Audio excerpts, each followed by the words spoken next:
Well, thank you, Glenda Ritz, for being here and talking with us for a few minutes. My pleasure.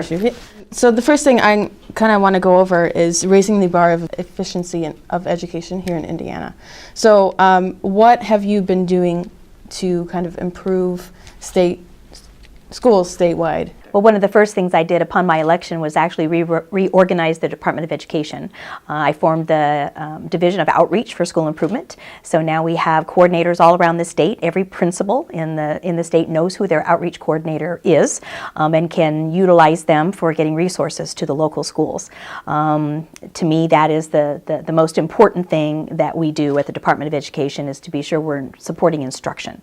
So in the first year alone, we worked with schools, and 103 schools went from D and F status to having A, B, and C status, and that was a great accomplishment. And we're just expanding that and moving it forward because it's really all about resources that we give to kids. Yeah, of course. And you were talking earlier down there about the change and the trends that we should be focusing on in education, and technology was one big part that you mentioned. So how should we be focusing on technology in schools? So first of all, I feel like the state of Indiana should be focusing on technology in schools, making sure that we have adequate funding to have equity amongst all of the schools in Indiana, so that children, no matter which school they go to, have the access that they need, that they should have in learning today. So that's my number one priority from a state level. At the local level, kids are getting more and more immersed in utilizing technology as part of their everyday learning. And that's never going to go backwards. It's only going to go forward. Technology is going to continue to advance. It's advanced all of our career options for kids. Kids have to be very proficient at utilizing technology within their daily lives. So making it part of the learning process is very important. We have many schools that are going to one-to-one, where students have one-to-one devices and what do they use to access information throughout a school day. And I've seen also, having cousins and family members still in school, that they now have iPads and they have computers and stuff, which I didn't have, I was in high school, but I think it really does help having the ability to work on projects at home, especially if they don't have the access to regular computer or internet. Yeah, well, if you think about technology, it's really portability of learning is what it really is. I'm an avid reader, and I can, I like books, but I also have a Kindle. And I like it that I'm able to just download another book, within a couple of seconds, and I can start reading again. So it's the portability of learning that is valuable to what happens in the classroom.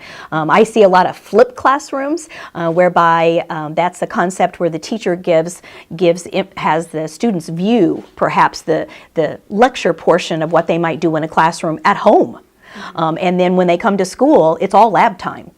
There's nothing greater than having kids fully engaged in the classroom and the learning and being able to move around and see what's happening, rather than spending part of your time, here's what we're going to be doing today, here's what the lab's all about. So technology enhances what it is that we do with learning. Where do you see the future of education in Indiana going? So I'm pretty pleased about where we're going right now, because we have standards that are really engaging students from that student level, being proficient readers and writers and thinkers and communicators. And then, I want the assessment system to be simplified. We need to know where our kids do perform and how they grow over a year. And then let us teach. I trust our teachers to assess our students daily, and they assess all the time in every classroom, and it doesn't have to be giving a test. So we're headed in good directions with that. We're going to have a committee, I hope, through the General Assembly that actually looks at our assessment system. I want schools to be accountable for what it is that we actually have our students accomplish, but I want to embrace what it is we're accomplishing. So it's all about being very proactive and positive about what it is that we do, the great things that our kids are embracing and moving forward with, their interests, tying that very strongly with economic strategies. I strongly feel that education policy and economic strategies have to go hand in hand, and being intentional about that. So I'm excited about where we can head, and I look forward to being a part of that process.